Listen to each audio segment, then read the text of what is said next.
દૂધીના મુઠિયા ખાઈને કંટાળ્યા હોય તો આજે આપણે એકદમ પોચા રૂ જેવા મેથીના મુઠિયા બનાવીને તૈયાર કરીશું.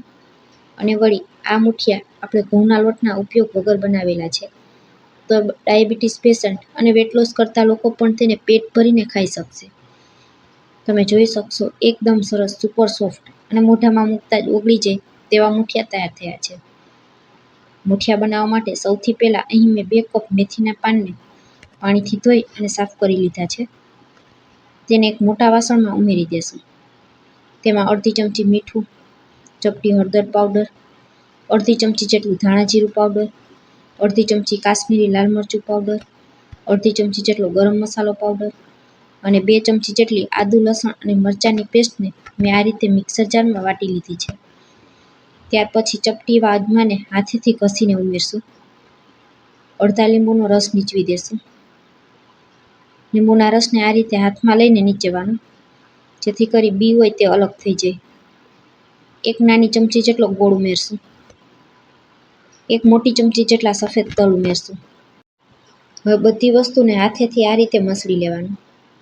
મેથીની ભાજીમાં જે મીઠું ઉમેરેલું છે તેના લીધે તેમાં થોડું પાણી થશે અને ભાજી છે તે આ રીતે એકદમ સરસ સોફ્ટ થઈ જશે.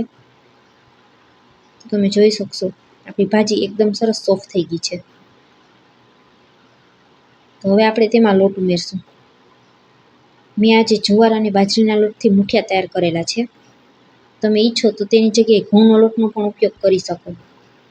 અહીં મેં મિક્સ જુવાર બાજરીનો 1 કપ લોટ ઉમેરેલો છે. તમે અડધો કપ બાજરાનો અને અડધો કપ ઘઉંનો લોટ પણ ઉમેરી શકો. 1/4 કપ આપણે ચણાનો લોટ ઉમેરશું. અને હવે પાણી ઉમેર્યા વગર પહેલાં આ રીતે મિક્સ કરી લેવાનું. પછી જરૂર જણાય એ મુજબ પાણી ઉમેરવાનું.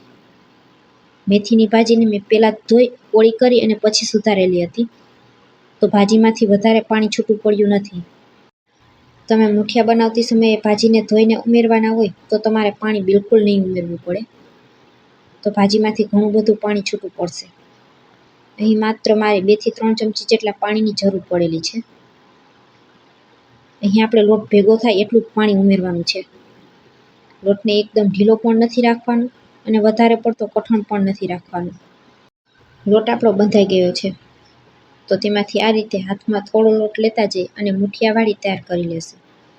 અહીં તમને નાની મોટી જે પણ સાઇઝના મુઠિયા પસંદ હોય એ રીતે તમે તૈયાર કરી શકો.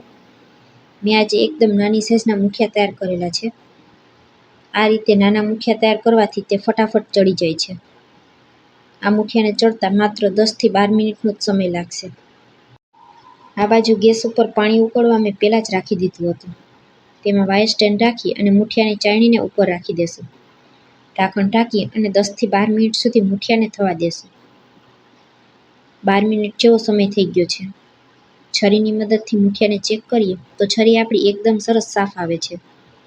ગેસ બંધ કરી અને મુઠિયાની ચાળણીને પંખા નીચે થોડીવાર ઠંડી કરવા રાખી દેશું. મુઠિયા થોડા ઠંડા થઈ જાય ત્યાર પછી આપણે છરીની મદદથી તેને સમારી લેશું. તો આ રીતે મેં મીડિયમ સાઇઝના તેના ટુકડા કરી લીધા છે. હવે એક કડાઈમાં આપણે 2 ચમચી જેટલું તેલ ગરમ કરશું.